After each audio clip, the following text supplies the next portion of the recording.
back he came on the 8th preparation of his career to take the freeway in 1982 as a 7-year-old.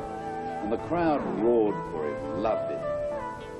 Stand well in their racing. Count Ajax on the inside, bounded well with Tom and Star away quickly. Manakata towards the centre. Quabo got out smartly towards the inside. Segovian Rhythm just behind them with Buljetta.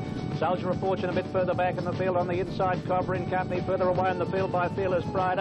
A gap then to Spectrum, who's on the outside of Binbinga, followed by Lawman, who's beaten for early pace, and Silver Bounty is last of all. Manakato has taken the leader with about 800 metres left to go by a half length. Segovian Rhythm a length and a half. Quabo close up on the outside is Common Star. 3 deep is Buljetta, and just behind them Bold Prospect going forward. Cobra next on the outside of Count Ajax.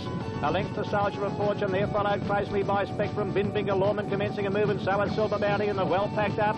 Coming up with about 450 metres left to go, and Manakato and Segovian Rhythm together. About a length to Buljetta on the inside of Bold Prospect as they round the home turn. Quabo followed by Cobra further back as Count Ajax. A gap to Lawman starting to run on. Segovian Rhythm on the outside, and Manakato as they straighten up with 200 metres left to go. Segovian Rhythm's got his head in front of Manakato, who's fighting on well now. It's Manakato on the inside, Segovian Rhythm.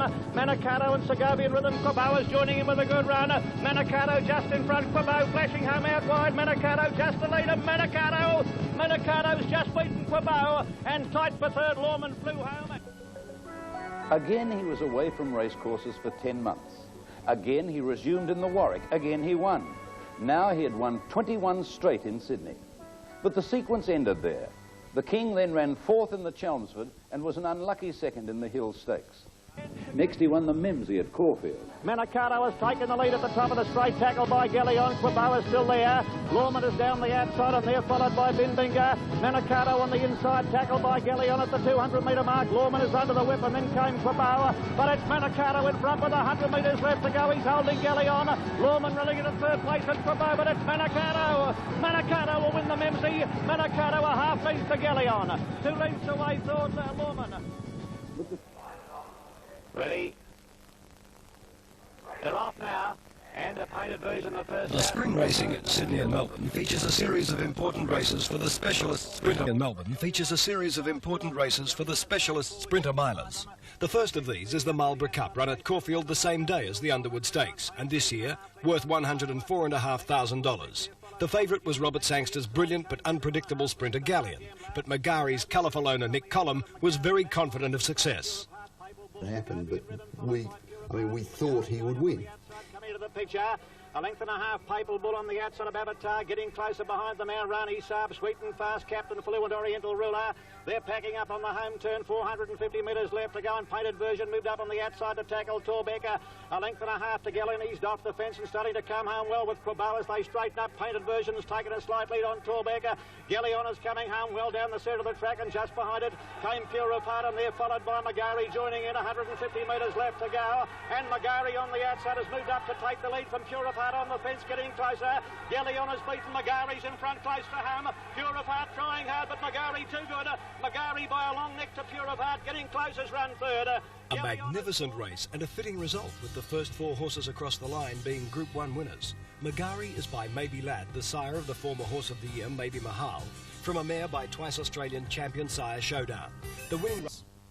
The first weight for age race of real significance is the Group 1 Underwood Stakes of about 2,000 metres at Caulfield on September 23. This year it featured a clash of Australia's Horse of the Year, Rose of Kingston, and the best galloper in New Zealand, the relentless Prince Majestic. But as often happens in weight for age racing, jockeys' tactics are just about as important as the horse's ability. Moved up quickly on the outside to take the lead, passing the 600. Fearless Pride in front by a length in advance now from Birchwood, starting to lose ground. Just a dash coming at them. Rose of Kingston's there also, about 2 lengths further back in the field. LA Bajou, Worry Symbol. They're followed by Prince Majestic, well back El Arena, Isle of Man, followed by Nasman, and Silver Bounty is last as they straighten up with about 350 metres left to go, and Fearless Pride is the leader. Rose of Kingston is down the outside, further out to Just a Dash, followed by Worry Symbol, LA Bajou. Fearless Pride being tackled by Rose of Kingston on the outside, and the Bonnie mare, Rose of Kingston, put her head in front of Fearless Pride, who's battling on very well. Fearless Pride on the inside is finding plenty. Fearless Pride doing the better in the run home. Fearless Pride by a long neck to Rose of Kingston. Prince Majestic came home strongly for third. Fearless Pride is a superb individual by Without Fear, whose progeny has earned over $3 million from Pride of Killarney. The first of these being the Spring Champion Stakes, a 2,000-metre race for 3-year-olds at set weights. The lead-up races had been dominated by 3 New Zealand-bred colts, Grosvenor, Cossack Prince and Veloso. So naturally they dominated pre-post discussions. Once again, this trio proved a class above their contemporaries. Cook's gone up there to pocket Grosvenor securely at the moment. Then about a length further back came Veloso, and at the head of the others, Lucky Sensory and Sky Cherub, and last is Admiral Lincoln. They've got about 700 to go, and Patent Prince on the outside just led from So Good with Mauna Loa 3 deep behind them. A length and a half to Greatness, and about 2.5 further back, Veloso off round the outside. Cossack Prince in the centre, and on the rails now is Dragnet. He's had to go 4 wide on Grosvenor to make ground, and then Lucky Sensory and Sky Cherub turning for home with about 400 to go. So Good is just the leader from Mauna Loa. Patent Prince, here's Grosvenor sweeping on them out wide, and Veloso going with him. Cossack Prince got held up for a run, now he's clear, but Veloso and Grosvenor have come away. Veloso ahead in front at the 200 from Grosvenor, a length to Cossack Prince going for an inside run. Veloso holding Grosvenor safely. Grosvenor trying to get on terms and having a crack at him now. It's Veloso about a half length, and Patten is holding Grosvenor, and Veloso's Too Good wins the spring champion by 3/4 of a length. Grosvenor second, ahead away third, Cossack Prince. By the excellent French-bred but New Zealand-based sire Zamazan. He's trained at Randwick by Neville Begg and ridden by Sydney's #1 jockey Ron Quinton. The colt was sold at the end of the spring to media personalities John Singleton and Larry Pickering. Sydney racing comes alive when its favourite champion Kingston Town goes to the races. Kingston Town made a special appearance in the Weight for Age George Main Stakes on September 25, in what was to be a crucial test of his ability to come back from injury. A half to Grey Receiver, now getting a rails run, trying to get up inside Tsar Royal, but I don't think he'll do that. Yes, no, he's had to go to the outside of Tsar Royal, and Nordic Prince was last. 600 out, and the leader is still Northern Reward, about a neck in front of Kingston Town, the link to Tsar Royal. On the outside, Honeyglow 3 horses wide, and splitting them is Grey Receiver and a link to Nordic Prince. Turning for home, Northern Reward is just the leader from Kingston Town with Honeyglow on the outside. Tsar Royal is looking for a run on the rails behind those, and then came Grey Receiver. Up the rise, and Kingston Town got level with Northern Reward, who's showing plenty of fight. They're almost together at the 200. Kingston Town is flat to the boards. Northern Reward on his inside is going nearly as well. Kingston Town got ahead in front. Northern Reward trying to go with him. It's Kingston Town and Northern Reward head and head. Kingston Town ahead in front, and Kingston Town wins about a long head or a half neck to Northern Reward. 3 lengths away, third Grey Receiver. Kingston Town is probably the finest product of the Star Kingdom sire line. Through champion sire. Kingston Town wins about a long head or a half neck. But down in Melbourne, students of form watched the telecast of the Sydney Spring and began to say Kingston Town was past it. He seemed to have lost that wondrous dash, they said. He was winning on class and heart. He wouldn't be a force down south this year. Wrong again. The cap, Brewery Boy was a little bit slow to... The AJC also conducts a feature handicap double, the Epsom and Metropolitan handicaps. The Epsom was considered to be a match between the Victorian galloper Lawman, a last start winner at Weight for Age, and the outstanding local 4-year-old Dalmatia. From a wide barrier, Lawman was never a winning possibility, but Dalmatia was devastating, and jockey Ron Quinton has high regard for this brilliant racehorse. I feel that we never see. In that group of horses is Lord of Persia, followed by Brewery Boy, and then Tsar Royal and Rare Form. Dalmatia next over Beach Boy, and a length away to Zingalong. Bianco Lady the outside. 1.5 lengths further back is Rising Planet. Lawman off the track, followed by Cohen Niamban. And last as they swing for home on the Epsom is Tuna 2. 500 metres left to gallop, and on the inside it's Rival Planet just showing the way from Note of Victory. Latin Saint in third position, followed by Clear Apollo. Over on the inside is Silver Lay. Tsar Royal coming down the outside. Dalmatia's into the open now, followed by Rare Form. 220 left to go, and Latin Saint swept to a clear-cut lead from Tsar Royal. And here is the favourite, Dalmatia. Dalmatia put paid to them in the twinkling of an eye. Dalmatia, the favourite, is going to win the Epsom. It's well clear of Rare Form, Tsar Royal, and on the inside battling on Latin Saint, but Dalmatia wins brilliantly from Rare Form. Yes, Tsar a brilliant Royal, display by Dalmatia, a son of Cambridge Stud's exciting Sir Ivor horse Sir Tristram. Dalmatia's dam gauge Metropolitan handicap was run over 2,600 metres on October 4 and is regarded by the Victoria Racing Club handicapper as an important Melbourne Cup guide. This year, however, the winner was left out of the Melbourne Cup because his trainer didn't think he was good enough, and his jockey, Peter Cook, had difficulty deciding to ride the horse. I could have ridden Amaranth in the race, which trained by George Hanlon, who I do a lot of riding for. And to make that decision, I left as low as possible. and still found it very difficult to decide, so I put him in a hat and Nicholas John came out of it. From Port Carling still giving, then life begins. Amaran, Gurner's Lane, Lancelot Owen, Shamrock the widest runner. Nicholas John dashes to the lead at the 200. Gurner's Lane in second position, followed by Lancelot Owen, then comes Wellington Road. Nicholas John the leader from Gurner's Lane, Lancelot Owen, Shamrock the outside, then Wellington Road. But Nicholas John is fighting on two Welfries rivals, and Nicholas John wins the Metropolitan. Nicholas John from The Metropolitan turned out to be a battle of the lightweights, with all three place-getters carrying less than 50 kilos. There was plenty of merit, therefore, in the effort of fourth-placed Gurner's Lane, who shouldered 55 kgs. The South Australian Jockey Club conducts its Derby and Oaks meeting at this time of the year, and in previous years these races have frequently unveiled the winners of the corresponding classics in Melbourne the following month. The SAJC Oaks belonged to accomplished jockey John Stocker, who summed up the race perfectly in the early stages and daringly took the lead on Irish Heiress. Next is Lady Plutus from Sky Runner on the improve, and further back in the field, Tinsel are about to run to the home turn, 400 to go, with the leader Irish Heiress being tackled out wide on the track, moving up quickly by Bizarina. English Wonder is close handy. They're followed in the middle of the track by Taj Bell from Temptress, Tinsel, and here's Miss Clico down the outside, 250 to go, and out wide English Wonder's coming out after Irish Heiress. English Wonder in the middle of the track is racing greenly, going out after Irish Heiress, but Irish Heiress is still a leader. Irish Heiress is holding the bay. In fact, it's coming away in the dying stages. Irish Heiress goes on to beat English Wonder, Miss Clico third. They're followed Millionaire, the sire of Irish Heiress, is one of the first sons of the champion Milreath to be brought to Australia. Millionaire stands at Narung Stud, one of South Australia's premier nurseries. Most observers felt that the filly English Wonder, the beaten favourite in the Oaks a week earlier, had been a victim of the muddling pace in the early stages. Accordingly, many were prepared to give her another chance in the Derby, which was this year worth $50,000. Policy, and further back in the field came Our Request, dropping out from English Wonder. Bare Fist last for home, second last Valley Lee going between horses. Into the straight, Malvita lays down the challenge to Beau Sir. They're 3 lengths in front of Reckless Ruler. Malvita and Beau Sir, survival of the fittest. Reckless Ruler, the roughies, running a big race. My Sweetness, English Wonder right down the outside. Then Rocky Murano, Valley Lee getting up on the inside, but Malvita drew clear. Little English Wonder is storming home down the outside. English Wonder out after Malvita. English Wonder did best, and she stole the Derby in the last stride. A very strong win to the filly and a powerful ride from Peter Shepherd. English Wonder's sire, Twig Moss, was a Group 2 winner in France and was second. 2 lengths away towards Norman.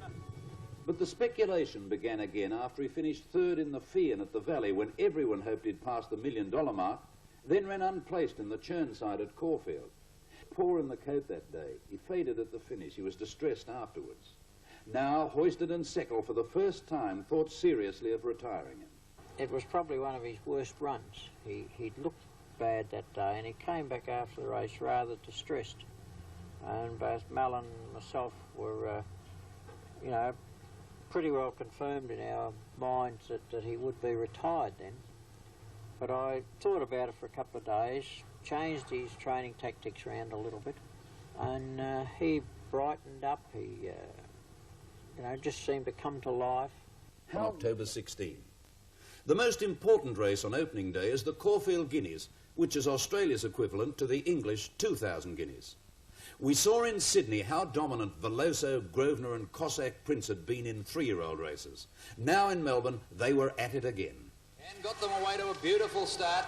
And Grosvenor got cut out slightly, and as one of the last early was stablemate Chagamar. Mighty Manitou and Covetous and Fiesta Star, the early leaders from Barratry. Cossack Prince closest of the top fancies, and a length and a half to Wholesome now being sent forward from Ruling Blood. Veloso badly snookered. Then a length further back Grosvenor, 2 to anchor in, and a couple of lengths to Chagamar. 800 out, and they're not going at all fast. Mighty Manitou joined by Covetous and Fiesta Star got up inside. Mighty Manitou is hanging. Half a length then to Barratry, followed a length top of the pack being urged along with the whip. Then a length further back Wholesome coming around the outside. Cossack Prince has got snookered in the centre from Uncle Joe, Happy Road. Now Grosvenor pull to the outside, and they were followed then behind them by Veloso. In the straight, Fiesta Star joined Mighty Manitou with Covetous the outside, 2 lengths to top of the pack. They're followed by Wholesome and Cossack Prince under the whip. Grosvenor pulled out wide, starting to come home, and Veloso on the fence with 100 to go. Mighty Manitou with Grosvenor the outside, grabbing them quickly. Cossack Prince getting his bit, and Veloso on the rails. but Grosvenor's won it about a nick to Veloso. Half a length to Cossack Prince third. To go, Mighty Manitou in the centre, joined now by Fiesta Star. Covered us out 3 wide. Top of the pack running home fairly there, followed then by Wholesome and Grosvenor down the outside. 250 left to go, Mighty Manitou just chaining Fiesta Star, Covetous. Top of the pack, Cossack Prince bursting through, Veloso getting through, and Grosvenor out wide with Chagamar. Here's a go. Grosvenor about 8 deep, swept up with Veloso on the inside. Grosvenor and Veloso. Grosvenor too good at home, and Grosvenor wins the Guineas from Veloso. Cossack Prince third. Big run anchor in red. Other than the Derbies, the Caulfield Guineas is Australia's richest race for 3-year-old colts. The 3 young warriors had once again asserted their superiority, but this time with a home ground advantage, it was Grosvenor's turn to chalk up a Group 1 win. Grosvenor is another of the Sir Tristram progeny and is a pass. Racing. And they've jumped away pretty well too, and one of the first out, Latin Saint, quickly went to the lead from Oriental. Around Australia each year there are 5 major handicaps over the metric mile. Dalmatia in Sydney captured the Epsom, the first of these. The second is the IXL, known as the Toorak Handicap, before Henry Jones IXL secured sponsorship of the event. The favourite was the Bart Cummings trained No Peer, but a huge plunge was launched on the Marlborough Cup winner, Magari. Rails a half getting closer, one to Asheen, and then a half to Idaho's Gift from on the rails, Magari, and a length and a half away, No Peer and Pure of Heart. Outside from Idaho's Gift, No Peer eased off the fence. Pure of Heart and Magari together last, but they're only 4 lengths behind the leader. 800 to go, Oriental Ruler a half to Avatar. Asheen's got up third, Latin Saint travelling well behind them. Then No Peer has gone up about 5th on the outside of that bunch from Brewery Boy. Magari's badly snookered on the fence. Idaho's Gift whipping around them and getting closest back to second last, and Magari last with Pure of Heart. 5 lengths between them on the turn, where it's Avatar, Oriental Ruler, and on the outside of them, Asheen. No Peer out about 4 deeps being called on for his effort, and then came Brewery Boy. No Peer struggling and getting closer, pull to the outside. Magari looking for the run. No Peer can't win. Avatar in front. Magari getting out after him with Oriental Ruler and getting closer down the outside. Avatar in front, but Magari's coming all over them near the line, and Magari gets up to win about a half length to Avatar. A half head away third was Oriental Ruler. Ray Spring, and began to say Kingston Town was past it. He seemed to have lost that wondrous dash, they said. Wondrous dash, they said. He was winning on class and heart. He wouldn't be a force down south this year. Stakes. Kingston Town on the outside, about a neck in front, and he's not even going to let him go. Kingston Town now given his head, dashed away, and he won it by a length from 8 metres left. After that win, the champion was sent to Melbourne, where his first mission was to win the Group 1 Caulfield Stakes on October 9. From there, racing. They've jumped away beautifully too, and near the inside, Rom Stiletto quickly bounded to the lead from More Rain. The Group 1000 Guineas for 3-year-old fillies is always a high point of the spring in Melbourne and is looked to eagerly as the first real pointer to the Oaks Stakes.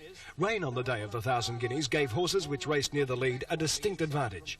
Pat Highland on the sharp-edged filly Rom Stiletto made full use of this advantage. On the other hand, the top Sydney filly Emancipation was never a possibility. Back towards Stiletto led with about 800 metres to go, but there's not very much in it at this stage. There's one trapped over on the outside of it as they come towards the 600, and Irish Heiress is there from Emancipation, still trapped deep.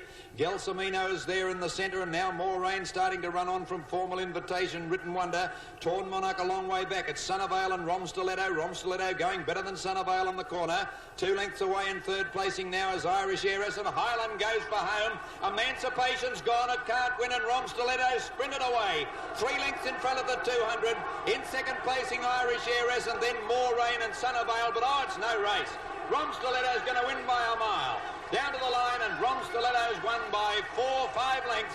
Second Irish Heiress, More Rain third from Sunnyvale. Rayonia rattled. Rom Stiletto possesses a pedigree befitting a classic winner. Her sire, Sharp Edge, won the Irish 2000 Guineas and was placed in the English 2000 Guineas and Champion Stakes. Her dad a record $5 million. Racing! Gala Mascot, and on the inside, Queen's Road away well. Silver Bounty jumped in the air, missed it a little bit. Lady Eyes. The rain that dampened the 1000 Guineas also brought about the undoing of many of the top fancies for the Caulfield Cup, run the same afternoon. Caulfield Guineas winner Grosvenor was sent out favourite at 6-1 in a wide-open betting race. He was one of 3 runners trained by Jeff Murphy. An important riding engagement was champion jockey Brent Thompson, who took the ride on Murphy's other main runner, Gurner's Lane.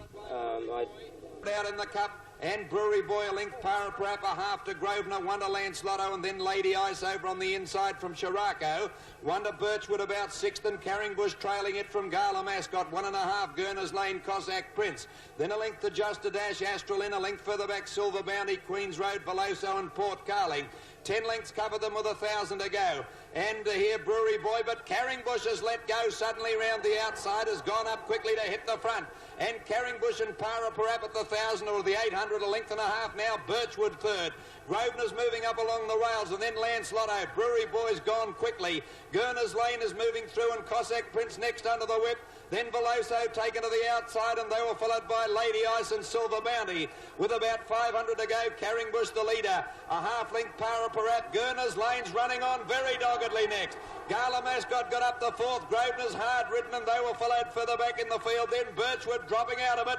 Veloso pulled about 15 wide. Carringbush the leader, but Gurners Lane grabbed him quickly into the straight, and Gurners Lane sprinted to the lead. Gala Mascot's out after it from Carringbush, and they're followed by Port Carling, but Gurners Lane streaking away from them in a heavy going, and Gurners Lane's going to score a big win in the Caulfield Cup. Gurners Lane wins by 6 lengths. Gala Mascot has run second. Third placing Veloso. Fourth Carling followed then by Astralin, but coming to the turn. Carringbush over on the outside, the first into the straight at the 400-metre mark from Paraparap. Here's Gurners the Lane coming at them 3 wide, and they're followed then by Gala Mascot. Grosvenor under pressure next, followed wider on the track by Port Carling and Veloso. 250 left to go. Gurners Lane had reached the lead in the Cup and kicked away. 200 left to go, and it's Gurners Lane sweeping away in the Caulfield Cup, revelling in the ground. He's 4 lengths in front. On the outside, Gala Mascot, and they're followed then by Veloso, but it's all Gurners Lane. It's Jeff Murphy's Caulfield Cup, and Gurners Lane streaks them by 5 lengths. Gala Mascot second, 2.5 away third. Veloso, then Carringbush. Port Carling, Silver Bounty, Cossack Prince, Grosvenor knocked up. It is by Sir Tristram. Yes, another one. And set the champion Irish-bred stallion well on the way to his first Sires Premiership. His dam Toyota was... Kingston Town went on to tackle the WS Cox Plate at Moonee Valley, Australia's most important weight-for-age race. The King had won the Cox Plate the previous 2 years, and no horse in history had won the 3 Cox Plates. Racing. Caught them pretty well. English Wonder dropped out. Lawman and Deb's Mate collided after the start. Both began okay, and My Axman's the early leader in the centre. From LA Bijou and Fearless Pride, Thompson's going up to head them off and get to the rails. McGarry's fourth. Deb's Mate trapped wide with No Peer keeping it out, and Kingston Town's about 7th. Then came Grosvenor. Lawman pushed right off the track by Rare Form. 2 lengths to Isle of Man, and then Gurners Lane, English Silver Bounty. At the 1600, Fearless Pride in front on the rails, racing fiercely. Thompson eases, lets Deb's Mate go to the lead. 1 away third, My Axman from LA Bijou, No Peer, a length to McGarry. Half a length away, Kingston Town from Grosvenor. 3 deep is Lawman, and then Rare Form, Gurners Lane, Isle of Man, English Wonder, Silver Bounty. 1300 out at the next corner, Deb's Mate, a length and a half, Fearless Pride, and the pace is slow. 2 lengths, LA Bijou and a half, My Axman. Wonder Lawman still 3 deep from No Peer. 3 parts to Kingston Town, and then 1 away, Grosvenor, Rare Form and McGarry on the rails. A length and a half, Gurners Lane, Isle of Man, 2 English Wonder, 1 Silver Bounty. 1,000 out, Deb's Mate in front, 3 parts, Fearless Pride, a length and a half, My Axman outside, LA Pride, a length and a half, My Axman outside, LA Bijou. 1 length then to Lawman, if Higgins can't get him on the track. He was followed then by Kingston Town and No Peer the rails, a length and a half, Grosvenor and Rare Form. They're followed by McGarry, hard-ridden, and then a length Gurners Lane, Isle of Man, English Wonder, Silver Bounty. 600 out, and Fearless Pride went up to Deb's Mate and took a narrow lead. My Axman immediately made his run on the outside from LA Bijou and Lawman. Grosvenor trying to find his way through is Grosvenor with Kingston Town, hard-ridden. Then Gurners Lane around the outside from No Peer and McGarry, Isle of Man. On the turn, 500 out, Fearless Pride and My Axman together. A length and a half, Lawman. Kingston Town can't win. Then LA Bijou and the 3-year-old Grosvenor running on. My Axman took the lead from Fearless Pride. Grosvenor coming down the outside is after them. My Axman in front. Grosvenor and Kingston Town flashing. He might win yet, the champ. Grosvenor took the lead. Oh, Kingston Town swamping them. What a run. Kingston Town wins it and next to Grosvenor. My Axman third. A length and a half, Lawman. Kingston Town can't win. Then LA Bijou and the 3-year-old Grosvenor running on. My Axman took the lead from Fearless Pride. Grosvenor coming down the outside is after them. My Axman in front. Grosvenor and Kingston Town flashing. He might win yet, the champ. Grosvenor took the lead. Oh, Kingston Town swamping them.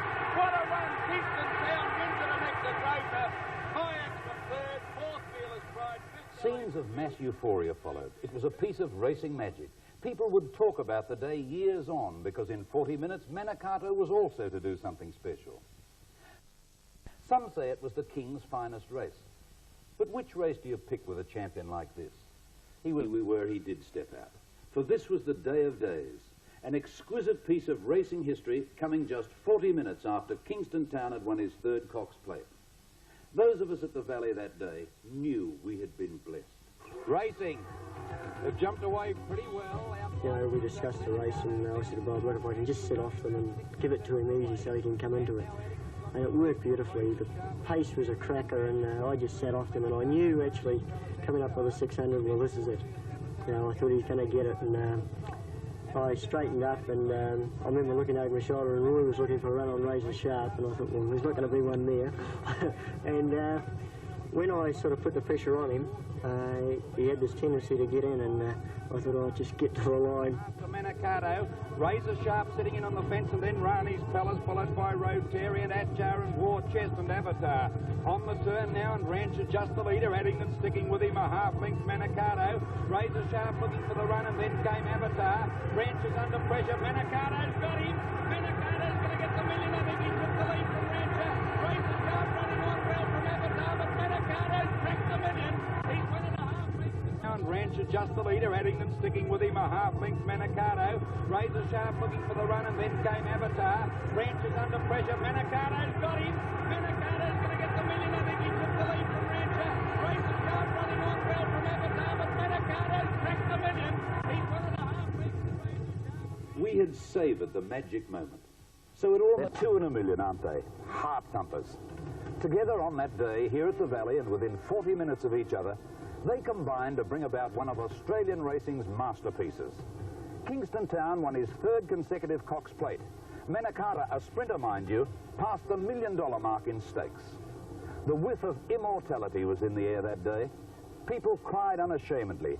Hard-nosed punters temporarily forgot the lure of the ring to just stand here and let sentiment run out. And why not? It was one of the undying moments of the turf.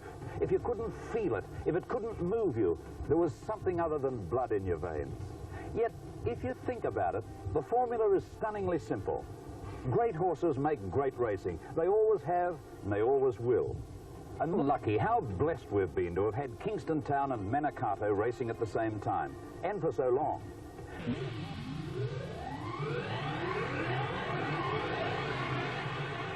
To Melbourne for the Edward Manifold Stakes at the Spring Carnival.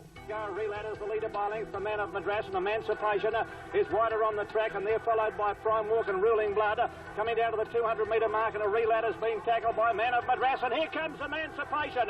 Emancipation moving up on the outside to tackle Man of Madras and a Reladder. Emancipation on the outside, Man of Madras, Emancipation doing too well, and Emancipation coming on for a strong win. This year, the Derby was valued at a record $200,000. The outstanding trio of 3-year-olds, Grosvenor, Cossack Prince and Veloso, were set for another exciting tussle, as recent racing had failed to unearth a possible challenger. Ron Quinton's riding Veloso. Berry towing out and 2 attempts there. Gates fly back and racing. Cool River jumped out very quickly on the inside with Brightman looking for the lead from Dynamo. Then Grosvenor, Cossack Prince out deeper, and they were followed then over on the inside by Mon Rafael. Reckless Ruler driving forward 3 deep, and then Winter Prince. Prince Comedy back about 4th last with Melvita. Glenn Morriston was back 2nd last, and Veloso dropped out to last. Out of this towards the 1,000-metre mark now, and it's Brightman still a leader by about 4 lengths, Cool River. In 3rd spot, a neck away, Cossack Prince, a length and a half, Reckless Ruler, then Dynamo. Grosvenor about to be hooked to the outside, 2 lengths, Mon Rafael, and then Veloso. Winter Prince dropped back, passed quickly by Melvita, making its run, and then Prince Comedy, and Glenn Morriston last of all at the 700-metre mark, and Brightman coming back, led by a length and a half now, Cool River in 3rd place, Cossack Prince over on the inside. Grosvenor getting closer out wider, and they're followed by Veloso picking up ground. Melvita shoved out very deep on the turn. Straightening 500 metres left to go now. Brightman still led by 2 lengths. 2nd was Cossack Prince. They're followed by Dynamo. Grosvenor about to sprint up quickly with Veloso. They're making their runs together, and then Prince Comedy and Melvita. 300 metres left to grow, and Grosvenor on the outside moved up to grab the lead from Cossack Prince. Veloso finishing fairly well, and they're followed then by Cool River. 200 left to go, and Grosvenor's grabbed the lead in the Derby by a half length. Cossack Prince coming again on the inside. They're well clear of Veloso, but it's Grosvenor on the outside, and Grosvenor's going to win the Derby. Grosvenor wins by 3 parts. Cossack Prince 6 lengths away, third Veloso. What an incredible season for Sir Tristram and for trainer Jeff Murphy. Murphy, 56, is renowned for his deeds with 3-year-olds, having handled such top-liners as Surround, Sovereign Red, Beau Sovereign, Savoie, Gurners Lane and Brava Genie. Mikato's Moya Stakes win earned him a crack at the Group 1 Pure Pack Stakes of 1,200 metres at Flemington on Derby Day. Papal Bull jumps sideways away quickly. He's a Hayes, and Razor Sharp is going very fast towards the insider. So is Flying Dolphin just in behind them. Mile Beater followed by a length to Razor Sharper. In third place is Papal Bull, followed closely by Mile Beater. Harpagis further back in the field. Then came Manicato on the outside of Rani's Palace. Up with them also is Stelina, and they were followed a bit further back in the field by Panama City. A length and a half to Buljet Avatar. And further away in the field, Foregone Conclusion. And last of all is Montrose Lass. 500 metres left to go. He's a Hayes, joined by Papal Buller. A length to Razor Sharp on the inside of Maya Vita. Manicato is going well just behind them, making his runner. Harpagis a bit further back, and they're followed by Rani's Palace and Avatar joining in down the outside with Foregone Conclusion. 250 metres left to go. Papal Bull is tackled by on the outside Manicato, Avatar and Foregone Conclusion. And Foregone Conclusion, Avatar on the outside. And Foregone Conclusion has taken the lead close to Hammond. Foregone Conclusion will win it from Avatar. Foregone Conclusion is a lightly raced gelding by the former top-class sprinter Triton. It was another feature Group 1 win for Bart Cummings. Although accorded Group 1 standing, the LKS McKinnon Stakes on Derby Day is not your usual 2,000 metre weight for age race. Rather, it is usually contested by many of the horses who are being groomed for the Melbourne Cup 3 days later. This year, the race was to be a consolation stake for the New Zealander My Axman, who had the misfortune to bump into 2 outstanding gallopers in Kingston Town and Grosvenor in the Cox Plate the previous week. Then Miser Raven, carrying Bush back second last, and still last was Gurners Lane. On the turn, 600 left to go now, and over on the inside, Deb's Mate, joined by Rare Form, didn't make the turn that well, but went back towards the inside, and Rare Form went to the lead from Deb's Mate. My Axman coming off the fence, starting to go after this leader.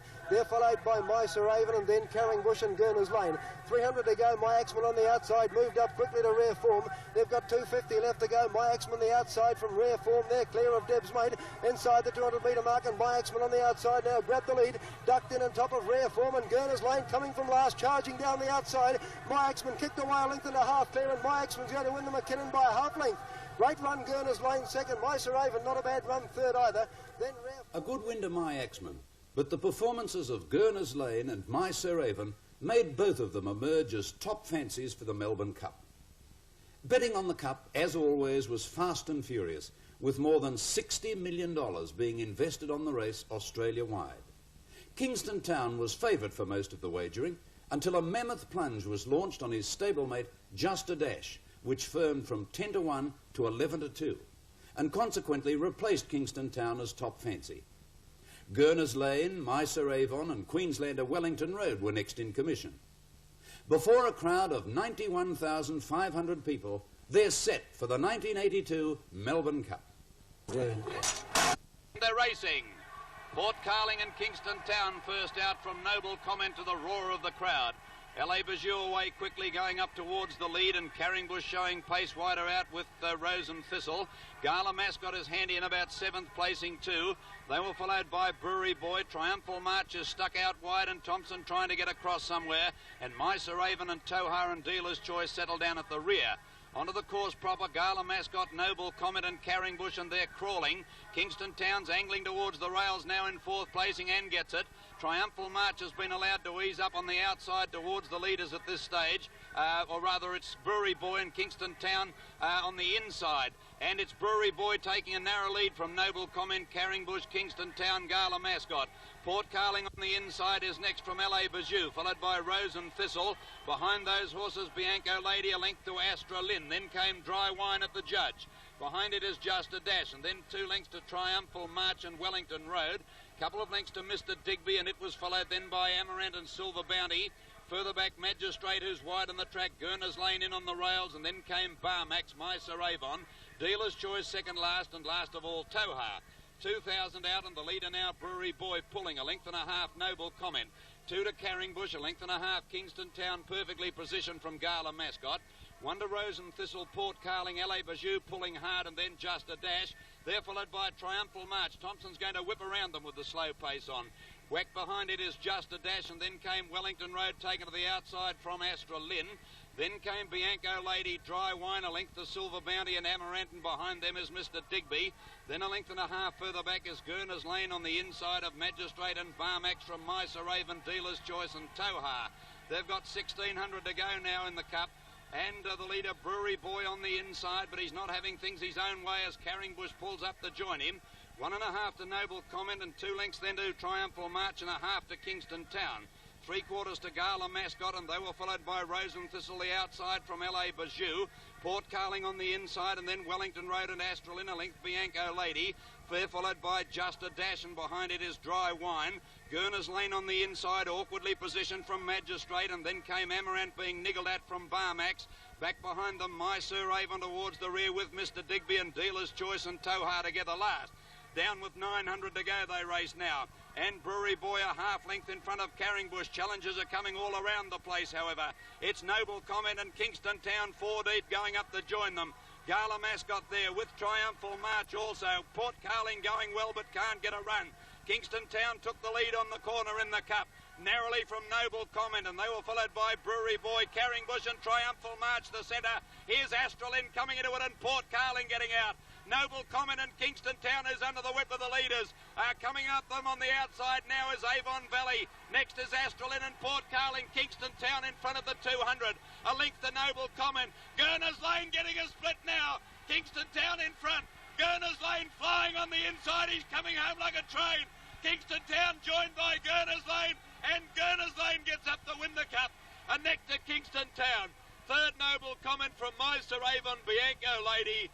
Then Wellington Road, Port Carling, LA Bijou. Cup of 82. Noble Comment on the inside. Triumphal March the centre. The Kingston is coming at them, and now Kingston Town's put his head in front.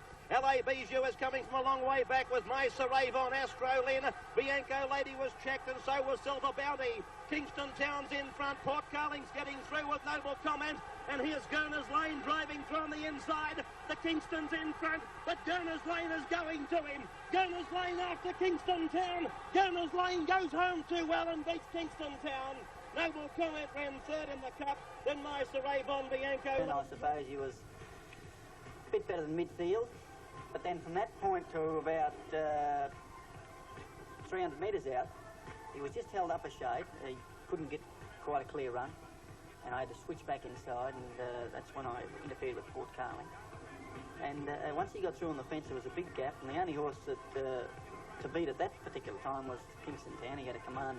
But some will say his greatest race was a defeat in the 1982 Melbourne Cup. In the race, the King was so relaxed he was being slapped with the whip in the straight the first time. But in the final straight, it was the great professional, head down, looking for the winning post. I've still got disappointments about the Melbourne Cup because, you know, I wasn't disappointed with the way I rode him. A lot of people said I went too quick. Maybe I went too quick, but I never spent a penny right up to the 3. I was running 5th or 6th on the fence all the way. I had to go around a few slow ones. And when you're on a horse like Kingston Town, you can't sit back on the fence. I don't believe you can sit back on the fence and hope the runs come. On him, I've had so much success making my own luck on him. It's won him more races than it's cost him. March the centre. Here's Astral in coming into it, and Port Carling getting out. Noble Comment and Kingston Town is under the whip of the leaders. Coming up them on the outside now is Avon Valley. Next is Astral in and Port Carling. Kingston Town in front of the 200. A length to Noble Comment. Gurner's Lane getting a split now. Kingston Town in front. Gurner's Lane flying on the inside. He's coming home like a train. Kingston Town joined by Gurner's Lane, and Gurner's Lane gets up to win the Cup. A neck to Kingston Town. Third Noble Comment from Miser Avon, Bianco Lane. It was all anticlimactic. Kingston Town's connections, and apparently many others on the course, thought he'd won. And there were and remain a flood of speculations, such as, did he go to the front too soon? But if Malcolm Johnson had got there, he would have been hailed as a genius. Such questions will nag so long as people talk about Melbourne Cups. Quality Foal, who was almost put down by breeder Patrick Hogan, had completed the rare Caulfield Melbourne Cups double as the result of a superlative ride by Mick Dittman. But shouldering 59 kilograms over the 3,200 metres under handicap conditions, it was Kingston Town who gained the admiration of the big crowd. The win gave Sir Tristram a new record for season's progeny earnings, with only 3 months of the year completed. The 1982 VRC Oaks was one of the most exciting finishes of recent years. While Rom Stiletto stood out as the classiest filly in the field, many doubted the extent of her stamina, especially after watching her get beaten over 2,000 metres 5 days earlier. But a change of riding tactics ensured Rom Stiletto was given every opportunity to run out the distance. On the track, Confessions, a length and a half to Homemade. Wide on the track came More Rain, dropping in behind them the greatest around the outside of My Sweetness, followed by Son of Ailfair. There followed closely by Ensenada on the inside of the greatest. Next to last, Miss Clicko, and the favourite has dropped out to last, but now going forward, English Wonder. As they race up in the direction of the 800-metre mark, Son of Ail about a length to Homemade, who's now second. 1.5 to Rom Stiletto, who's had the run of the race on the inside of More Rain, 1 length to Rayonia. They're followed by Royal Regatta coming into the picture along the inside, and she's followed closely around them by Confessions, carrying Bush Lady. At the head of the others further back is Measured Tread, followed by English Wonder, starting to go forward as they round the turn, and they were followed by Ensenada. Many chances at the top of the straight, and Son of Ail is being tackled by Homemade, 500 to go. Rayonia pull to the outside, is coming home well, looking for a run on the inside. Rom Stiletto followed by Royal Regatta, More Rain. Down the outside, carrying Bush Lady, followed by the greatest, and English Wonder right over on the outside is starting to unwind her run. As they come down with about 300 metres left to go, Homemade is being tackled by Rom Stiletto, who's got through on the inside. Homemade and Rom Stiletto clear from Son of Ail, followed by Confessions, Measured Tread. It's Rom Stiletto on the inside, taking a slight lead from Homemade close to home. Homemade is battling back on the outside. Rom Stiletto, Homemade as they reach the line. Rom Stiletto, I think, has just won it from Homemade. Third home would be Confessions, Measured now. Pride of Century, Dalmacia the first to bout out from Avatar. Foregone Conclusion, Cobra away quickly, and so is getting closer. The final day of the Melbourne Cup Carnival is highlighted by the running of another major mile, the $116,000 George Adams Handicap.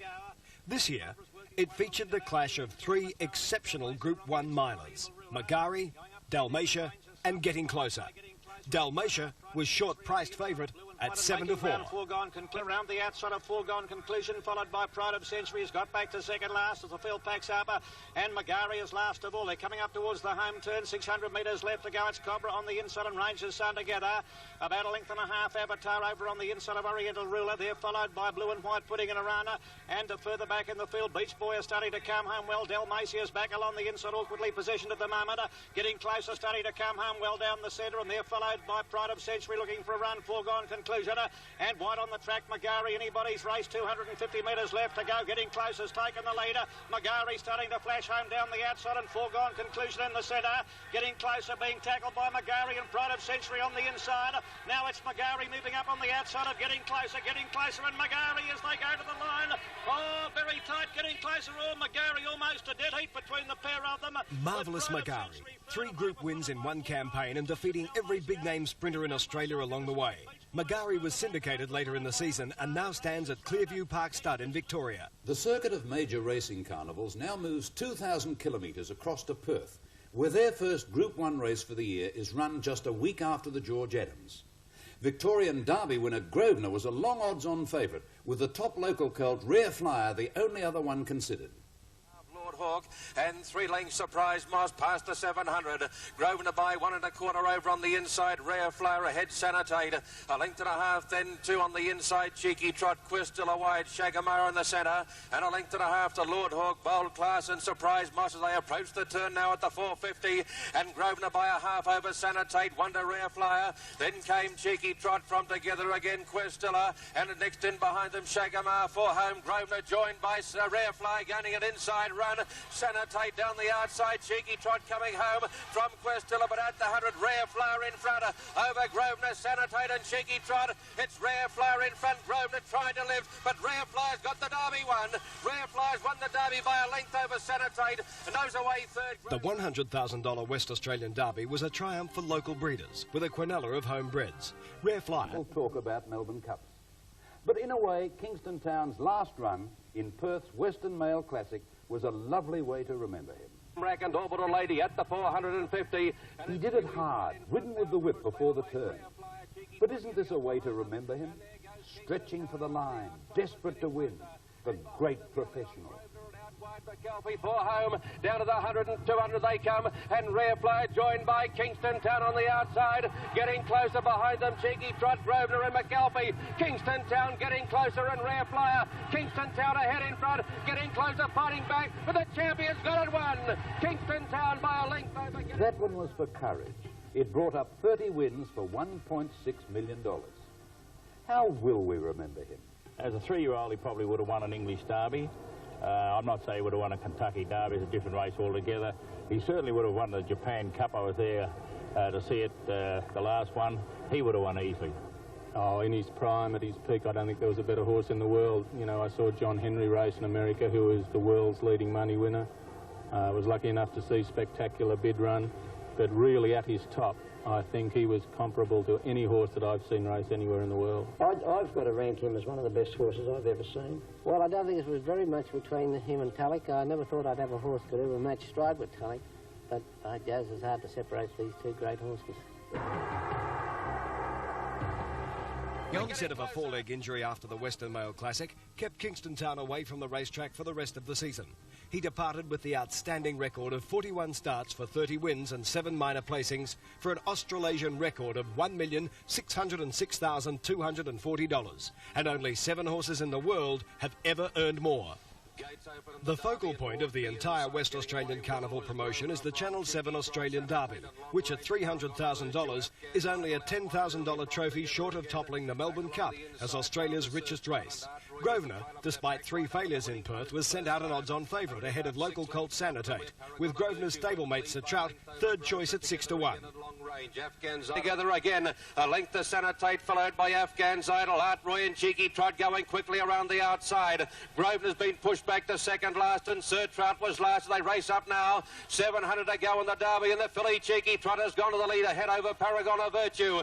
A length and a half behind them came together again Sanitate, then Art Roy, Sir Trout off around the outside. Grosvenor can't get a clear run, followed by Afghan's Idol, and dropping out the last was Long Range around the corner at the 400, and Cheeky Trot by a neck over Paragon of Virtue. A length and a half together again, followed by Sanitate. Around the outside goes Sir Trout, followed by Grosvenor. Down to the 220, Cheeky Trot in front, joined by Sanitate, and they were followed by Sir Trout, and now Grosvenor getting clear with together again. Sanitate went to the lead at the 50-metre mark. Sanitate's got it won.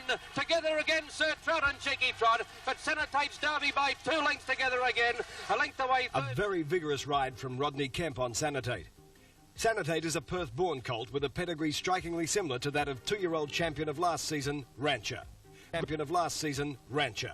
Grosvenor had absolutely no luck, but was obviously nowhere near the form which enabled him to win the Victoria Derby so convincingly.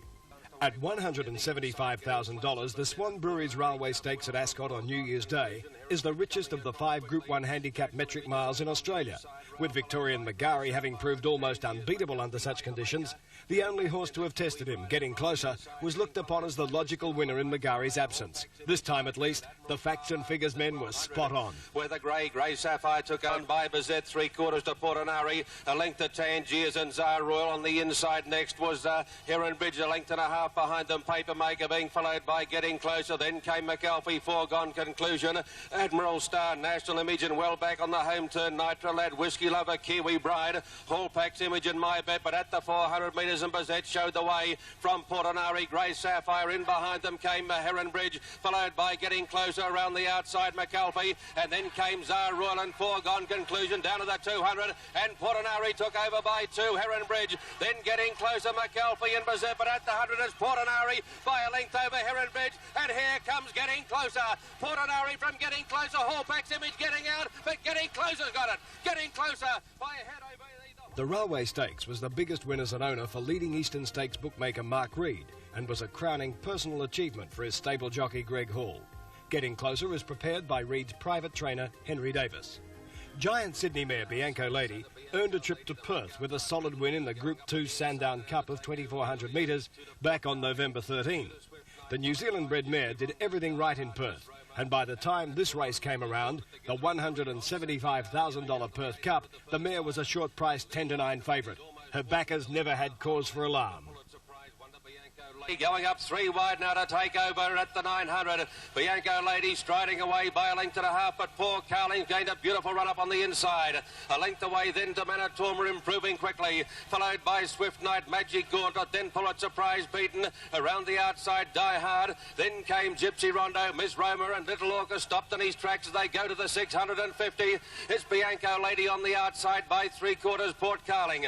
2 to Manitouma, a length to Swift Knight, Magic Gauntlet, 3 Die Hard. A length and a half, Miss Roma, followed by Gypsy Rondo, and well back Pulitzer Prize and Little Orc on the turn at the 400, and Bianco Lady starts to stride right out. She's by 2.5 around the corner.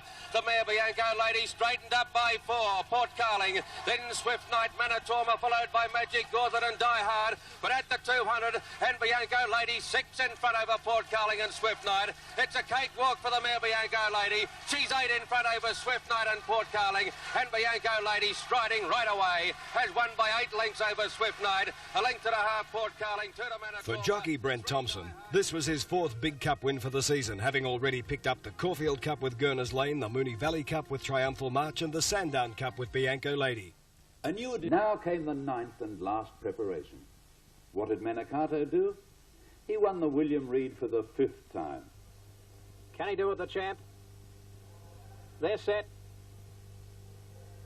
They're racing. Perfect breakaway to Quebeau on the outside, and Manicato burst into stride now from Torbeck, and Ideal Planet has begun brilliantly, quickly spearing up to 3rd when they settle down, and further back then Demas, followed by Avatar, Maya Vida, then Morandi, and last of all Silver Bounty around the turn of the 950 metre mark, and Manicato drove up on the inside and led by a neck to Quebeau. 4 lengths further back then Ideal Planet, Tiama, 750 to go, and Manicato is doing it well on the inside, a neck in front of Quebeau, a length further back in the field, then coming around the outside Demas, Ideal Planet waiting for a run off the fence, followed by Torbeck.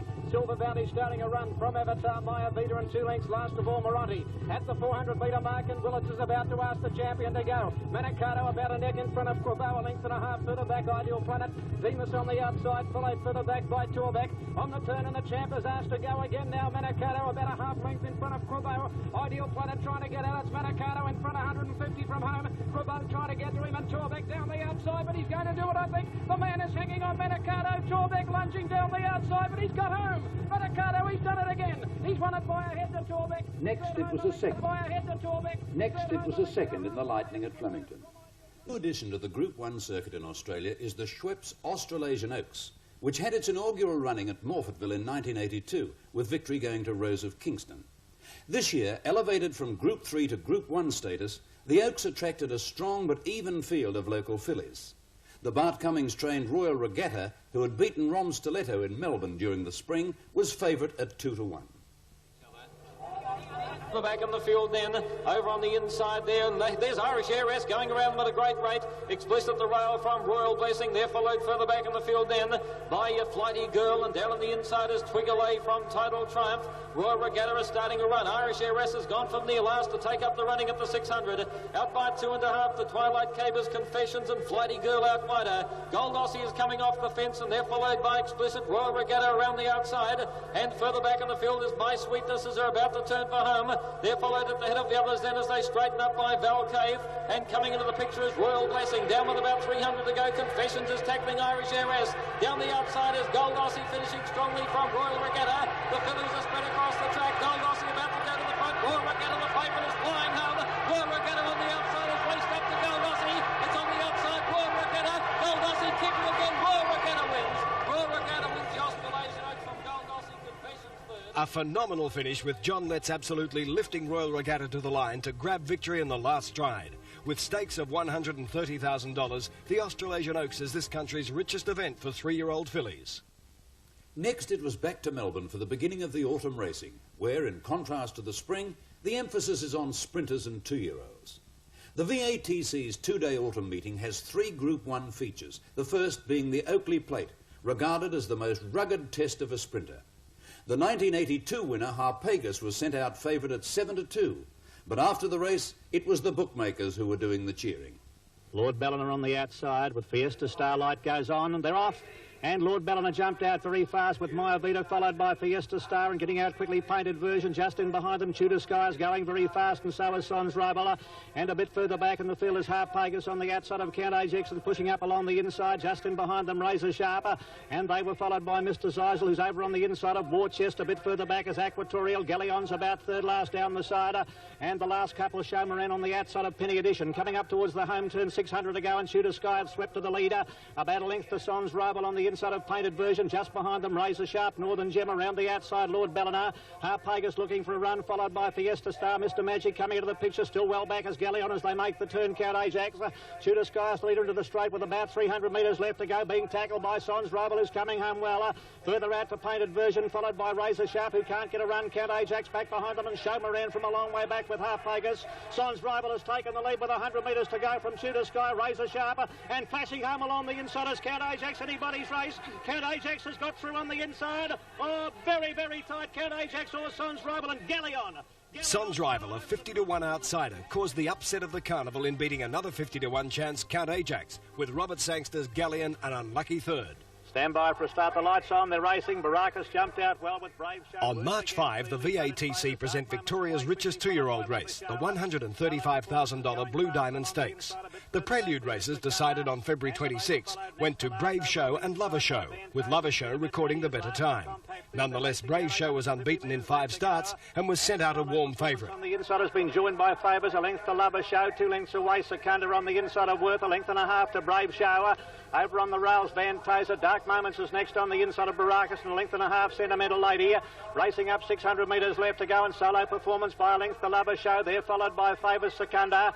Over on the inside, next looking for a run, just behind them, Van Tozer, Brave Show, pull to the outside, making ground then is Worth, and Baracus off the track. Dark Moments and Sentimental Lady is last as they swing for home, 300 metres left to go, and Lover Show on the outside has taken the lead from Solo Performance. They're clear. Brave Show well back in the field. Worth is starting to come home fairly well, followed by Secunda, but Lover Show's through and clear with 100 to go. Is holding Solo Performance, followed by Worth. Secunda well back, Sentimental Lady, but it's Love Show for the money, and Lover Show. Lover Show, intelligently handled by Gary Willits, careered right away in the straight. She was obviously a cut above her diamond opponents. Brave Show's trainer, Colin Hayes, suggested later that his colt may have choked down. Manicato had also contested the previous 4 Futurity Stakes at Caulfield, winning in 79, 80 and 81, and running an unlucky second at Galleon in 1982. Punters stuck solidly to the giant gelding this year in his bid for a record 4 Futurity Stakes. Racing. Caught them in a beautiful line, and Avatar's the early leader. Pure of Heart and Rom Stiletto away well. Manicato and Torbeck moving up on the outside, and Moronti dropped out to the rear with Crown Man and Showmoran. Over the hill now, Manicato got to the lead, a length to Torbeck on the outside of Rom Stiletto. Wonder Showmoran and Crown Man 5 lengths off the lead at the 800. It's Manicato. Half a length to Torbeck. They must be going slowly because Moronti's come from last to join Manicato. Torbeck now a length and a half away, and a half Rom Stiletto from Avatar. Wonder Showmoran. Pure of Heart lost its place. 3 to Crown Man. Manicato the rails in front of the 500 and next to Moronti. Wonder Rom Stiletto going well, and Torbeck outside it. Here's Avatar coming 3 deep. Pure of Heart looking for the run from Showmoran. But it's Manicato leading into the straight. He kicked a length clear. Torbeck pulled to the outside. Rom Stiletto trying to get through. Pure of Heart badly blocked. Manicato, Willits went for home. He's got 2 in front. Torbeck out after him from Avatar. Pure of Heart's got nowhere to go. Can his own legs keep him going? Manicato a length in front. He's going to win it. Manicato wins the Futurity, nearly a length to Avatar. Torbeck third, fourth. The champ went to Sydney for another. They're followed by Rom Stiletto. Everybody loves a champion, and Manicato has been a champion since 1978 when he won the Blue Diamond and Golden Slipper Stakes. March 5. The year, the Autumn Carnival gets underway at Flemington. Undoubtedly, the most interesting race of this meeting is the Newmarket Handicap, a 1,200-metre race run down the famous Flemington Straight. The Newmarket was this year sponsored for the first time by Benson and Hedges, and the stake of $155,000 made it the richest sprint in the land. The Newmarket, like the Oakley Plate a fortnight earlier, was a bitter pill for punters, even though the 3 place-getters had each won a Group 1 sprint during the previous 12 months. Galleon, foregone conclusion joins them, and the 23 runners are locked away for the Benson and Hedges Newmarket. Lights on and racing. Way to a good start too, jumping out very quickly. Mr. Ziesel on the outside with Galleon and Foregone Conclusion jump nicely. Coming down the outside, Foregone Conclusion and Galleon are locked together. They're clear of Maya Vita and Mr. Ziesel. Things really start to warm up now as they link up with the course proper. 500 left to go, and Tudor Sky and Cardinals Fury share the lead on the flat side. Razor Sharp, 3 wide, Ideal Planet behind them, then Centre Burglar, Count Ajax. Down the outside, Foregone Conclusion is bounded away from Galleon and Mr. Ziesel. 250 metres left to go. Razor Sharp, last year's winner, grabbed the lead on the flat side from Ideal Planet, who's battling back. Foregone Conclusion down the outside, but Razor Sharp's in front of the Newmarket, getting away from Ideal Planet, Centre Burglar, and then Foregone Conclusion, but it's Razor Sharp. Razor Sharp brilliantly wins the Newmarket. Tried for second and third, Ideal Planet on the inside, and Foregone Conclusion, then Centre Burglar. Razor Sharp had also won the Newmarket in 1982. The gelding is by the 1972 Irish Sweeps Derby winner Steel Pulse and was bred. Already settled well. Stand by for a start. They're racing now, and Luskin Road jumped nicely on the inside. Ivory Coast slow to get going, is last on settling down, and West Mayo slow outer. And a Brave Show on the outside, got away like a rocket, will lead on settling down as with they the 3 Blue Diamonds getters in Sydney to prepare for the Golden Slipper. The VRC Sires Produce Stakes gave those horses that stayed at home a chance to secure a Group 1 win. The Century filly, Sentimental Lady, who came from last for 4th in the Blue Diamond, was a short-priced favourite with beaten diamond favourite Brave Show, second pick at 4-1. Brave Show, suspected of having choked down in the Caulfield race, were a tongue-tie for the first time. The keepers asked as they make the home turner. Brave Show is the leader with about 500 metres left to go by a length and a half. Captain Conrummer. Sentimental Lady is coming down the outside with a strong run, followed by keepers on the rails, and then came Luskin Road a bit further back as Softly Blessed.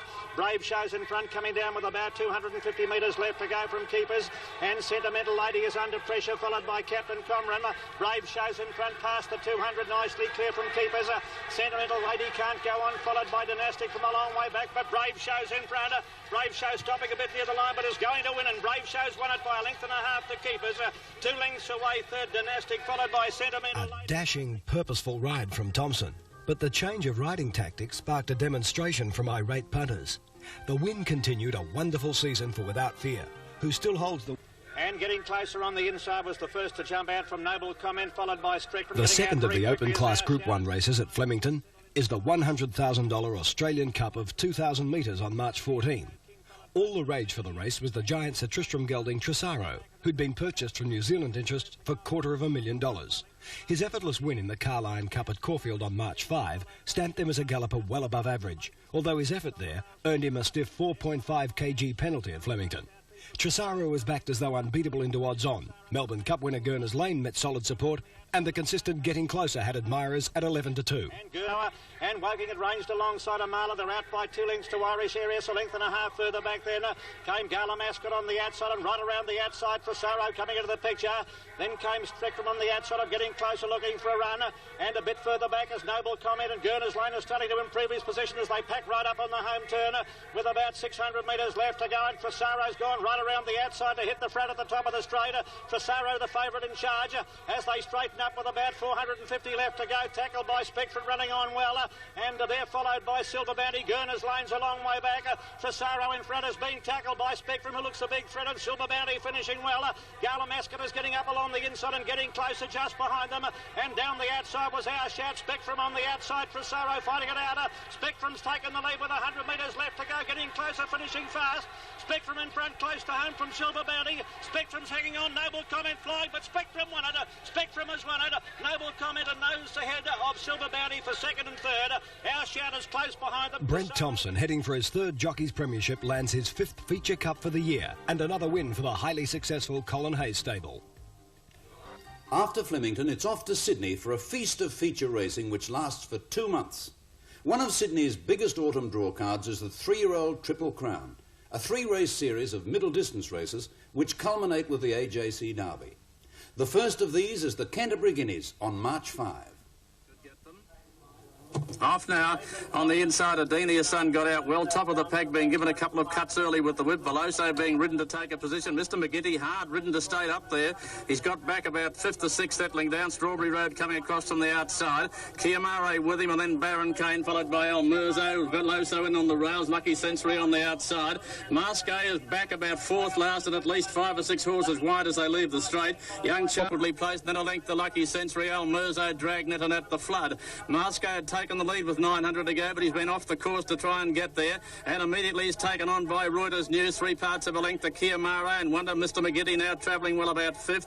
Young Chargers going around the outside, a length the top of the pack, who lost his position, then Baron Kane, Strawberry Road. On the outside, Lucky Sensory, a length further back, Veloso taken to the outside, then Adenia's son and El Murzo. Dragnet is second last, and at the flood was last as they went past the 550. Masqué just led there from Reuters News. Kiamara 3 deep, and a length to Mr. McGinty, who's travelling very well now. A length further back on the outside of him is Baron Kane, and close up to them is Young Charger. Then a length and a half to top of the pack. Strawberry Road lost his position. Next is Veloso, hooked out about 8 wide, but they enter the straight now, and Baron Kane and Kiamare are quickly tackling Veloso, and Mr. McGinty got a split between them. The New Zealander is coming at them on the outside. Young Charger is next with about 150 to go, and Mr. McGinty's taken the lead from Masqué and Kiamare. Veloso is coming home like a train out wide. Mr. McGinty's got the lead. Veloso cutting him down, just misses, and Mr. McGinty's won it about a head from Veloso, a length and a half or 2 away, third, very close. It could have been Strawberry Road just beating Baron Kane. Close. It could have been Strawberry Road just beating Baron Kane. The 1983 Tui's Canterbury Guineas went to the dynamic Kiwi 3-year-old Mr. McGinty. But did you notice the unlucky run of the Queenslander Strawberry Road?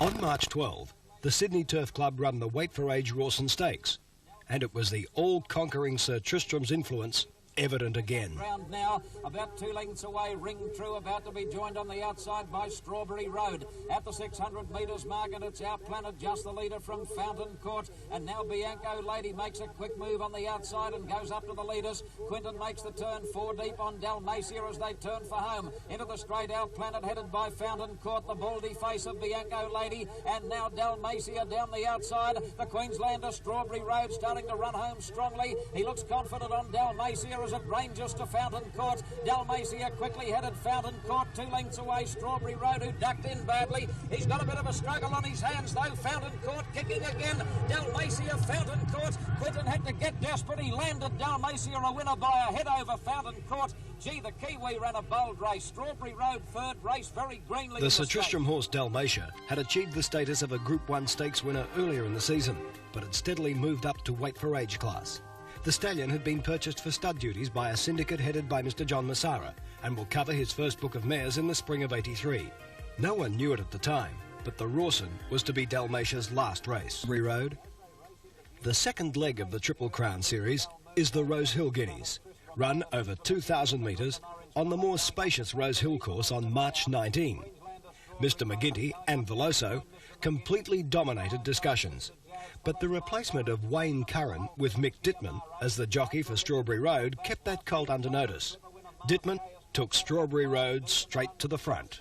1,000 metres mark, the pace is nice and brisk, and the leader is Strawberry Road. Mr. McGinty is in second place now, eased out outside the heels of that leader. In third spot, over on the inside rail, Tristram Lad, followed by Kiamare. A length further back, Mr. Jazz running fifth, and then Baron Kane, El Murzo, followed by Veloso. Sweeping around the outside is Mars K as they near the home turn.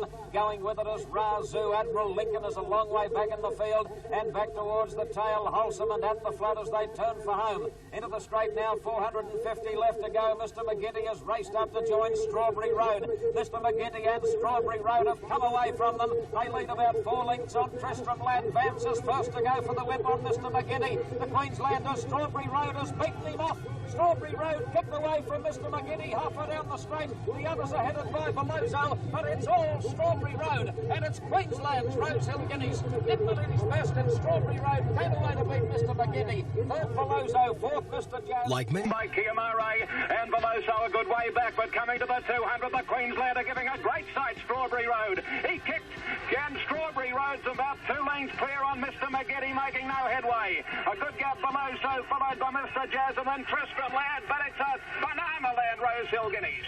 Strawberry Road, he's much too good. Like many classic winners around the world, Strawberry Road is a product of the Northern Dancer Sire line. His Guineas win marked him as an exceptional young horse.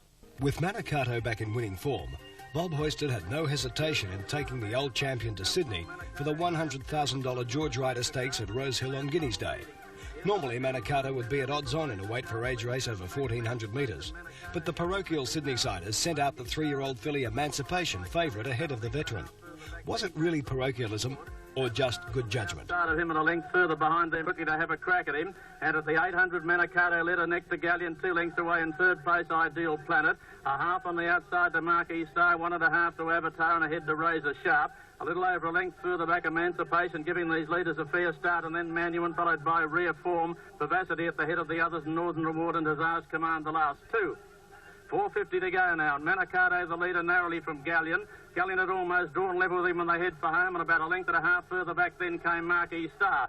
Manikato sprinted away from Galleon. Ideal Planet getting out, coming after Manikato now. Inside the 200, Manikato still the leader. Emancipation coming at him quickly on the outside. Manikato the leader. Emancipation getting on turns. Emancipation and Manikato together. Emancipation doing a bit too well. Emancipation coming away from the gallant Manikato. And Emancipation An outstanding win to an obviously outstanding filly.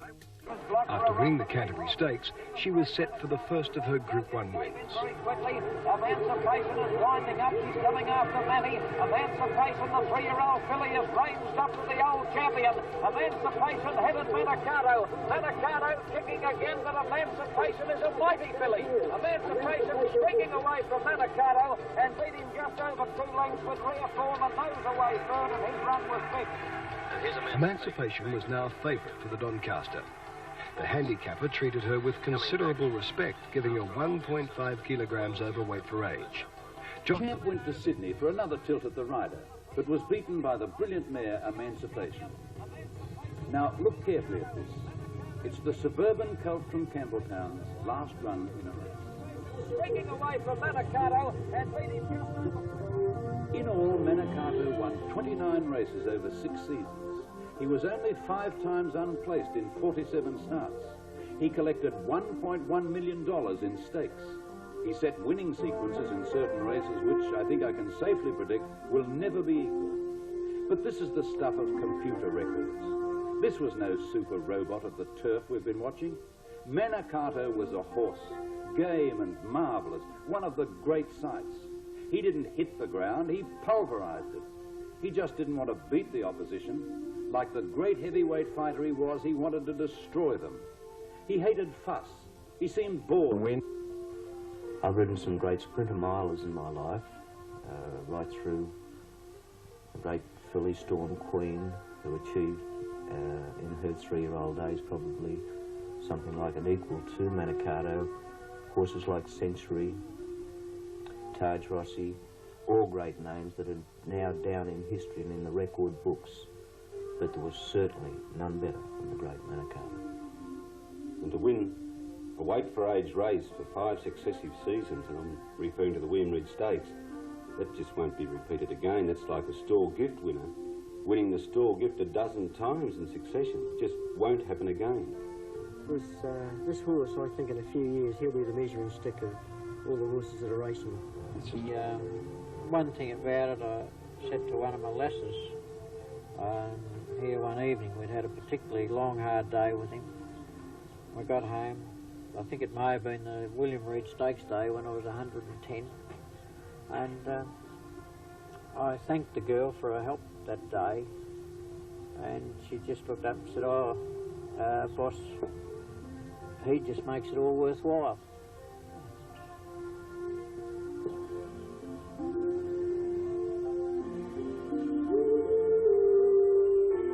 This footage, shown for the first time with the permission of Manikato's connections, is the last film ever taken of the Grand Horse.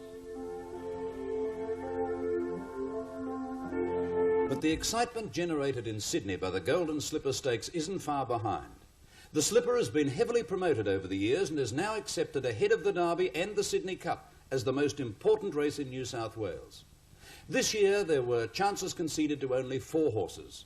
The Blue Diamond winner, Lover Show, the brilliant Vane colt, Sir Dapper, the unbeaten Vain filly, Purpose, and the very classy Boucher colt, Been There. They're in the stalls and set to run in the 1983 Golden Slipper Stakes. A good start. Daybreak Lover and Purpose led the way, but Purpose shot clear on settling down, followed by Lover Show, and they're followed by Secunda, Lacaziere. In behind them, March Magic, Been There, followed by Talent, and they're followed by Sir Dapper, who's making ground in good stead them at the 600 metres, and it kicked away over Lover Show to an advance of Secunda. They're followed by March Magic holding the rails, and then at the head of the others, Lacaziere. Sir Dapper making ground, followed by Talent, Been There, back on the rails, Bell Tattoo. They're followed after a gap by Top Post, and then Safe Courier well back, Laugh In. Daybreak Lover and making time well back, Purpose in front past the Ledger. Lover Show is second, Been There angling through, looking for the run between the leaders and coming on well, and Been There electing to go to the fences, coming at Purpose, but Lover Show, and here's Sir Dapper down the outside. Sir Dapper with a big lunging stride had raced up now to Been There. It's Sir Dapper, Been There and Lover Show, but Sir Dapper forging away with the 1983 Golden Slipper. Sir Dapper beat Been There, Lover Show third, then Bell Tattoo, Sir March Dapper Magic. is probably the best son to date of champion sire Vain, who this season became the first Australian-based sire to break the $1 million barrier for a season's progeny earnings. Dapper, who won the Slipper in 1969, before going on to be named Horse of the Year as a 3-year-old. Late in the season, Sir Dapper was purchased by a syndicate headed by Mike Willesee of Transmedia Park Stud in a deal believed to be worth $1.5 million. Racing got them to a good even start, and Mr. McGinty bounced out with Kia Mare. Here's Morita coming at them on the outside, and deeper out Fountain Court searching for the lead, followed by Bianco Lady, and then LA Bijou, Mr. Jazz and Astrolin. Veloso well back, followed by El Larina, and Tresaro has dropped out last. Kia Mare led them at the judges' The Tancred Stakes, this year sponsored by Bowater Scott, is second only to the Cox Plate as the richest weight-for-age race in the Southern Hemisphere. This year, the race developed into an epic struggle between the giant stayer Tresaro and the high-class 3-year-old Veloso. Followed by Veloso, who's next to last, and Tresaro. Kia Mare led them in the run-up to approach the 800 metres, and it shows out nicely to LA Bijou. I'm John on the rails, Mr. Jazz. There's Astrolin coming around them very deep, followed by Bianco Lady. Fountain Court is hard-ridden, and there's Veloso coming around them smartly. They're followed by Morita. Mr. McGinty drifting well back in the field, and they're followed then by Tresaro, with Our Flight next to last, and El Larina. Kia Mare led Astrolin, now with Veloso looming up to third ahead of Bianco Lady as they make the bend. Then LA Bijou, they're followed then by Mr. Jazz, and round the outside of them Tresaro. Kia Mare is claimed now by Astrolin, with Veloso coming home in good style on the outside of them. Mr. McGinty and Tresaro are hooked out to make good runs. Veloso in front down to the 200 metres. On the outside, Tresaro's threatening danger, but Veloso's fighting back well. Tresaro's coming out after it under the whip. It's Tresaro coming at Veloso. Tresaro hit the lead near home, and Tresaro beat Veloso. Mr. McGinty third, then Kia Mare, Astrolin, they're followed It's hard to imagine a sire having a better run of Group 1 winners than Sir Tristram. In the case of Tresaro, Sir Tristram appears to be the dominating force in the pedigree, as the Geldings female family is quite undistinguished. The start, and Brave Show easily got the best of it off the outside. Blue Regent and Firefighter and Fossick are slow, but Brave Show is steadied down in front now, and it shows out... For different reasons, the place-getters from the Golden Slipper Stakes all missed out on contesting the AJC Sires Produce Stakes at Randwick on April 2. South Australian colt Keepers, who'd chased Brave Show home in the Sires Produce in Melbourne, was out for revenge. And Essential has dropped out amongst the tail-enders. The leader, Brave Show, now to read all about it, making time. Goes up third on the outside. Keepers back on the rails, and they're followed by Crawford in a fair spot. Then Fossick, Bell Tattoo, Sabre Dancer, El Barco well back, and Mr. Ironclad. Brave Show in front at the foot of the rise. Crawford angling out is coming home well. Brave Show led the way to Crawford. Now read all about it. Here's Bell Tattoo swooping along the inside with Keepers. Brave Show drifting to the middle of the track. Bell Tattoo and Keepers are pegging it back. It's Bell Tattoo and Keepers getting up on the inside of Brave Show, who's lugging right off. It's Keepers in front, 50 out from Bell Tattoo, and Keepers raced home to win the Sires. Bell Tattoo second. Brave Show ran all over the place. They're followed by Crawford, then read all about... Keepers, a son of the habitat stallion Habeas Corpus, is trained at Morfettville in South Australia by Pat Barnes. He was bred... with the running of the $150,000 Doncaster Handicap. It's the last. Emancipation, following her offhand defeat of Manicato at Rose Hill, was a firm 9-4 favourite. The fact she would have to put her name into the record book to win with 54.5 kilos appeared to concern no one. Bookmakers bet 8-1 bar Emancipation, but were destined for a poor result. Got the best of the start. Penny Edition and Vivacity slow to leave, but Noble Connection and top of the pack joint leaders. On settling down over Emancipation, Sunnyvale, Tandrio, To the Wind and Saruel. Avatar followed by Spectrum Handy, and they're followed by Manu and Rare Form is deep. When it did come, she just put the race beyond doubt in 2 strides. You know, it was unbelievable feeling. Emancipation behind those, and Rare Form has gone deep, but is making ground as they swing into the straight now. Top of the pack claimed by Avatar. Tandrio's in behind them. Spectrum. Here's Saruel coming up with a good finish. Emancipation's getting into the clear along the inside. It's Avatar coming atop of the pack now. Emancipation's in the clear, and she shot away, but here's the New Zealander Ring True, putting in a big finish down the outside. Emancipation in front of Ring True, but she's going well, the filly, and Emancipation has it won. Emancipation wins the Doncaster. Ring True second, foregone conclusion, or Hussar's Command third. Emancipation considers this her greatest victory. Suppose it probably was one of the best wins of her career, no doubt, you know, because... Hussar's Command third, then Manu... Emancipation was easily the best racehorse I've trained. Well, I've had some very, very good horses to train, and but there's no doubt in my mind that she's by far and away the best racehorse. Town sire Bletchingley out of a mare by the 1972 Doncaster Handicap winner Gunsynd. Gunsynd, one-time... The track at Randwick had been heavy enough for Doncaster Day, but heavy rain over the subsequent 24 hours saw it deteriorate badly prior to the running of the AJC Derby. Randwick trainers described the track as the heaviest they'd seen it. The conditions negated the chances of 2 of the main contenders, the New Zealanders Mr. McGinty and Secured Deposit. This paved the way for a memorable battle between Veloso and Strawberry Road. The starter has them set for the $250,000 Australian Jockey Club Derby. Their racing got them away to a good start in the Derby. Veloso and Brahmani began well, so too did Strawberry Road and Mr. McGinty. Strawberry Road coming at Kiamare and Hermod, who make a line of 3, ahead of Brahmani, Admiral Lincoln, Veloso, Dynamo, Mr. McGinty, Seradio, Razoo. Covered in mud, third last over Hayai and Secured Deposit. Strawberry Road just led the way from Kiamare with about 650 metres to go. Veloso in the good position there is third. They're followed by Dynamo, ahead away, yielding ground, Hermod. Mr. McGinty hard ridden on the outside, but running on strongly. And then a gap, Brahmani dropping out, Tristram Lad, Admiral Lincoln, followed by Seradio. Mr. Jazz is making ground in a hurry, followed after a long gap then by well back Secured Deposit amongst the tail enders. Strawberry Road led from Kiamare as they make the turn. Veloso third on the outside is running on strongly. It's Strawberry Road in front now over the rise. Veloso's in the second, placing the rider feeling for the whip. Strawberry Road is finding plenty down to the 200 metres. Veloso can't make any impression, and Strawberry Road is racing away from Veloso. It's Strawberry Road's Derby with about 100 to go. What a fine performance, and Strawberry Road is going to street them. Strawberry Road wins the Derby by about 5 lengths. Veloso second.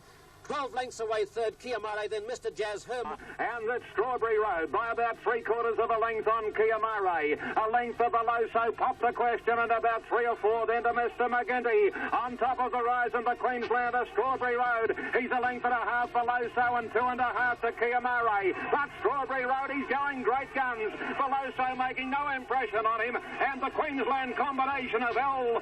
Dittman and Strawberry Road are absolutely donkey-licking their rivals. Veloso second, a minute away third, Kiamare. The second horse is Veloso, owned by John Singleton and Larry Pickering.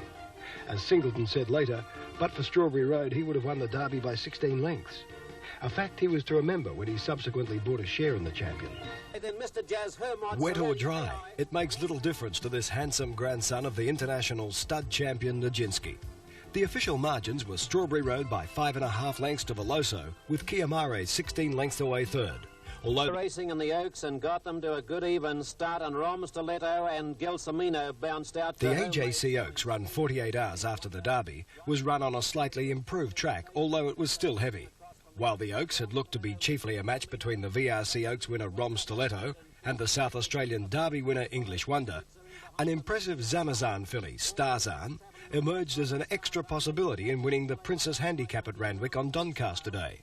The bend, Our Flight, the New Zealand Derby winner, is coming around them in good style and is coming at formal invitation, and Rom Stiletto. Our Flight is claimed now by Gelsomino, and Gelsomino hit the lead from Our Flight on top of the rise. Finishing well behind them, All In, and down the outside of them, Starzan, Homemade. All In's badly wanting room now. Soon after Starzan and Homemade coming at Gelsomino. It's Homemade on the outside and Starzan settling down with All In flashing to the inside. Starzan and Homemade go for the line. Starzan has beaten All In. Homemade. Starzan is raced by Amherst Thoroughbred Enterprises, trained by Theo Green, and was ridden by Gary Willits. The running of the Group 1 Queen Elizabeth Stakes on April 4 did little to ease the confusion. In this 2,000-metre weight for age race, two proven two-milers, the New Zealander Fountain Court and the local mare Bianco Lady, engaged in a thrilling duel for the entire length of the straight. But the demise of the Cup favourite Tresaro simply served to confuse the issue. Tresaro moving around to second. Fountain Court hard ridden on the rails. Morita is yielding ground. They're followed by Gurner's Lane and El Lorena dropped out along last. Bianco Lady just led the way to Fountain Court and Tresaro moving up to make a line of three as they round the home bend. Morita has dropped back to fourth and Gurner's Lane is giving them a long start. Tresaro on the outside is coming at Fountain Court and Bianco Lady, who's still battling there in that line of three. Not much between them now. It's Fountain Court in the middle. May have a slight lead over Bianco Lady. Tresaro has dropped back behind this pair. It's Bianco Lady again in front of Fountain Court. Bianco Lady might defy them to run her down. She's about a head in front, 50 out. Fountain Court's coming out on the line and he'll get it too, I think. Yes, I'd say Fountain Court may have beaten Bianco Lady. Tresaro third. A long way Morita, followed by Gurner's Lane and El Lorena. A dogged win to the New Zealand visitor, Fountain Court. At the end. Racing in the Sydney Cup and Veloso got the best of the start, bounced out cleanly, Bianco Lady, and Secured Deposit putting on pace, and they're followed by Il Rubino, and Twig Moss is getting along the inside rail, and Twig Moss has headed off Secured. What the hell's going to knock it over this time? And there was nothing came out of the rut, and when I went back to find Veloso, I had to put my glasses down because he'd shot about 3 or 4 lengths clear, and I really just, I couldn't believe it. You get used to a horse like that, second, third, second. You just don't think it's ever going to crack it, and I think that made it all the more exciting when he did. Leaders are starting to pack up. Secured Deposit just in front of Veloso as they make the bend. It's Veloso coming at Secured Deposit. Here's Fountain Court hooking into the clear, and they're followed by Bianco Lady. Veloso shot to the lead over the top of the rise. Secured Deposit is battling back well under the whip. Fountain Court behind them. Veloso is well clear halfway down the straight. Secured Deposit is in the second placing, battling on well, but it looked like Veloso is streaking the field now, and Veloso streaking away. In the second placing, Secured Deposit, but it's all Veloso, and Veloso easily wins it. Secured Deposit is in the second placing, either Fountain Court. Revenge for Veloso, who'd been placed in the Canterbury Guineas, Rosehill Guineas, Tancred Stakes and the Derby before this breakthrough. It continued the remarkable season for Zamazan. The tough Exbury Horde her final appearance for the season on Cup Day in the $50,000 All-Age Stakes, a traditional weight-for-age consolation for the Doncaster contenders. Bookmakers bet 10 to 1 bar Emancipation, keeping her at the almost unbackable odds of 3 to 1 on. Rare Form, and they're followed by Sar Royal, who's steadily picking up ground. In behind them, Moormink on the inside of Emancipation by about a neck. Back behind those, Lancelot, Farewell, Chime, Lord Wellington. A long way, Hussar's Command, Foregone Conclusion, Lord Mop and Our Town, and Latin's Will. Ideal Planet led Razor Sharp, who's getting closer. Here's Rare Form storming at this pair on the outside. In behind them, Moormink, Emancipation, giving them a long start, not doing much at the moment. Rare Form takes the lead away from Ideal Planet. Down to the 200 metres, Rare Form shot away. Ideal Planet in the second placing. Emancipation couldn't win, but it's an easy one for Rare Form, and Rare Form goes on to beat stablemate Moormink second, Ideal Planet third. Rare Form had once again filled the giant killer's role. Back in September, he shocked the racing world by lowering the boom on Kingston Town in the Chelmsford Stakes, and this time his victim was Emancipation. Rare Champagne Stakes of 1,600 metres at Randwick on April 25. As last, Lacazier has drawn on terms with Daybreak Lover as they make the turn in. Lacazier on the outside, and Daybreak Lover showing the way to French Tip. The rider feeling for the whip on keepers. Lady Eclipse is pushing up along the inside rail, but Daybreak Lover has dropped Lacazier now as they reach the 200 metres. Lady Eclipse is coming out looking the main danger. Daybreak Lover in front of Lady Eclipse, hooked to the outside and closing in quickly. It's Lady Eclipse coming at Daybreak Lover, and Lady Eclipse is going to be too good. She hit the lead 50 out, a good win, and Lady Eclipse has beaten Daybreak Lover second, a long third. A strong win to Lady Eclipse, a daughter of the underrated Habitat stallion Red Tony. The win was a welcome change of luck for jockey Neville Voigt, who during the season was replaced as the rider of Melbourne Cup winner Gurner's Lane and first three in the Cup. Favourite For the Goodwood was the Victorian galloper Cardinal's Fury at 9-4. Dispatch either Montrose Lass a bit slow to begin, so was Apollo's Flame and Khansan, and it's a heck of a charge for the early lead. Going fast as Mighty Avalanche. Up there too is Cardinal's Fury, and driving right up on the rail is He's a Haze and I'm on Clover in turn. Then came Above the Stars, followed further back behind those then by Cinder Burglar. In behind them Khansan, Nitro Lad back in the field now as they start to fan for home. They were followed further back behind them by Hello Shady, and well back Apollo's Flame and Montrose Lass to the extreme outside. They're all across the track, and Boljet's hit the front of the 200. Got about a half length in front. Count Ajax is there, and so too is He's a Haze, but it's Boljet clear. Battling on Count Ajax. Boljet in front, and Count Ajax. Boljet in front, and he's too good, Boljet, and wins a well.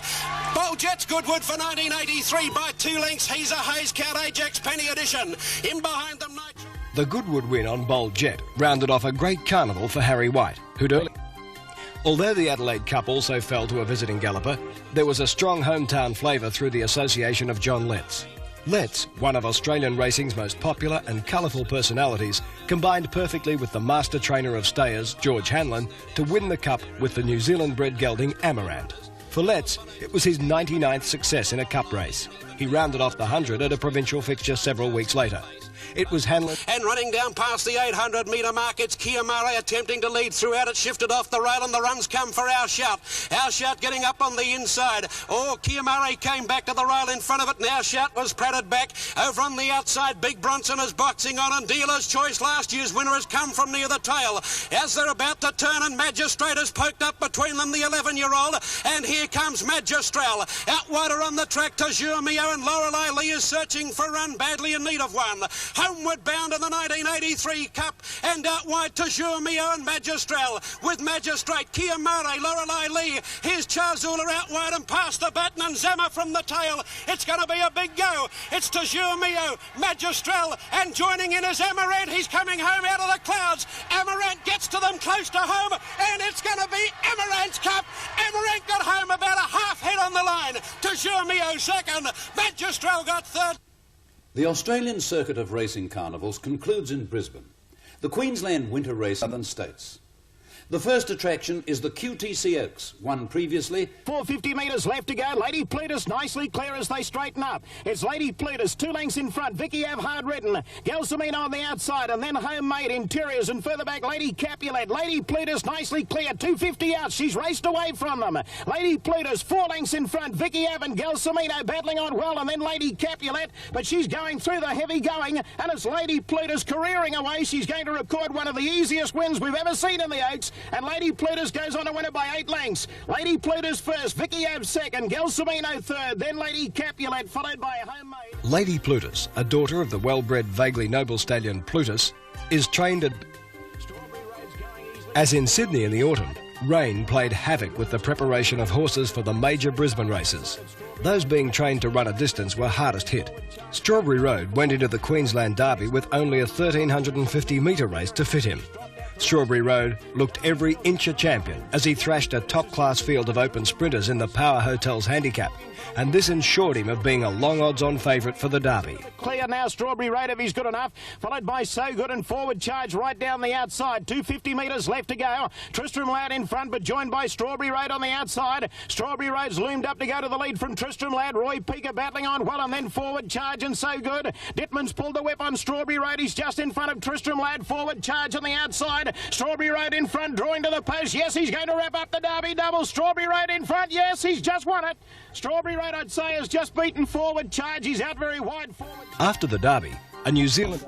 One of the features of the Brisbane Winter Carnival is the Elders Handicap, known as the Stradbroke before the advent of sponsorship. The Elders is worth $150,000 and is run over 1,400 metres at Eagle Farm. In a race full of interest, nearly all of the 20 runners were given at least some winning chance. The top fancy was the rugged New Zealander My Axeman at 4-1. Seekers going forward, Foregone Conclusion, Grand Rocky, and then Sayo Borgia. He's a Hazen Sovereign Chief last. Onto the home turn, 450 metres left to go. Fixed Flash brings him around the corner. He's a half length in front of Tandrio on the outside. My Axeman starting a strong run. Glenside coming into it, pulled to the extreme outside. So Dandy running on gamely. Hoopla Hannah going for a run on the inside. Not enough room there at the moment. Nosy Parker getting through in the middle. Bren Laner's coming fast as well. Have a look at this. There are stack of chances, 150 to go. Brent Lane loomed up on the outside of Nosy Parker. So Dandy, Manuin coming from the clouds. Brent Lane in front there, drawing to the line. Duffy hitting him hard, and he's got it. Brent Lane has just beaten Manuin, I think. Nosy Parker third, opened the door fourth. My Axeman was disappointing, but another New Zealander took top honours. Brent Lane. Like most handicaps over the metric 2 miles, this year's Brisbane Cup was wide open. Adelaide Cup winner Amarant was joint favourite at 11-2, along with the AJC St Ledger winner Forward Charge. The 3-year-old was given every chance, but at the halfway mark, Amarant was well back and in big trouble. Sweet Jamaica with rank. 600 metres left to go. Lancelot the leader as they swing onto the bend, a half length on Sir Riverton. Forward Charge a half length away third, then Lorelei lead. Jiff on the outside, starting a big run. There's a fall. There's 2 down as they come onto the home turn. 2 of them came down. Around the bend now, 400 metres left to go. Lancelot's the leader, a half length in front. Forward Charge after him quickly on the outside. Noble Heights has now popped the big question. Amarant's getting a run in the centre. Bound to Honour on the extreme outside with Rose and Thistle. Forward Charge has taken the lead, 200 to go, but here's the favourite. Amarant's loomed up to go to the lead on the outside, and Amarant is spearing away from them over the concluding stages. He's going to win it brilliantly. Amarant by 3 lengths, Bound to Honour second, tight for third. Lady Capulet all Forward Charge, then Lancelot. A marvellous staying effort by Amarant, and certainly far more impressive than he had been in Adelaide a month earlier.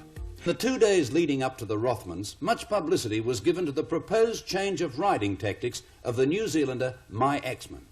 They're racing now. He's a Hayes near the inside began quickly, and so did So Dandy. An Ideal Planet on the outside. Patera showing a lot of speed. Worcester's going fast near the inside, and He's a Hayes is kicking up now with Draw the Line, getting a long way back in the early stages. Brent Lane, he's back about 5th last. Neptune's caught Grand Rocky getting back, and Confidentially a meter door Grand Rocky, and then Grand Series and Confidentially last. They're packing up as they run down the side. 500 metres left to go. Worcester loomed up quickly on the outside of He's a Hayes to vie for the lead. Ideal Planet 3 deep battling on. Well, there's Lord Sambo going up very fast on the outside. Nosy Parker in the centre coming into it with a good run to the extreme outside. So Dandy. Patera popped the big question, and then Toy Pindari. 250 to go, and the Boulders race to the lead. Lord Sambo, he's a length and a half clear. Brent Lane with a big run on the outside, and here's My Axeman winding up. Look at him come, My Axeman. He's flying down the outside. He's loomed up to take the lead, and My Axeman's racing away from Brent Lane and Lord Sambo, and My Axeman goes on to win. My Axeman first, Lord Sambo second, Brent Lane third, then Patera. My Axeman is by the little-known Crimson God, an unraced son of Bustard. The unbeaten Eric Robinson had the winning mount. The win earned My Axeman a 3-kilo penalty for the 4X Cup a week later, which prompted owner-trainer Kevin Griffin to slate the BATC handicapper in the daily press. Threats to withdraw My Axeman in protest failed to eventuate. On Cup Day, punters made My Axeman favourite to become the first horse since the mighty Burnborough in 1946 to complete the Doomben double. Lancelot is going to last as they come down the side. 600 metres left to go. My Axeman's the leader. He's a length and a half in front of Ben Cara, ridden along. Abbott's third on the rails, then Bound to Honour. Followed on the inside then by Gelsomino. Starting a run, Claymore Boy on the extreme outside. He's coming into it with Rose and Thistle, and then Lord Seaman and Prince Majestic's giving them a long start as they straighten up. My Axeman in front, 350 to go. Abbott on the outside after this leader. Right down the extreme outside, here's Lord Seaman, then Gelsomino, followed by Rose and Thistle and Claymore Boy. My Axeman in front, Lord Seaman trying hard to get to him, and then Abbott and Rose and Thistle. My Axeman in front, he's fighting. Lord Seaman's coming at him on the outside. My Axeman and Lord Seaman. Lord Seaman the outside, grabbed the lead right on the line. He's just got up. Lord Seaman by a head to My Axeman, third Abbott, followed in by Prince. An outstanding effort from the rough-looking New Zealander with the big heart. My Axeman shouldered 58.5 kilos in that race, conceding a massive 11 kilos or 24 pounds to Lord Seaman. And in Bletchingley, he was ridden at his correct weight of 47.5 kilos.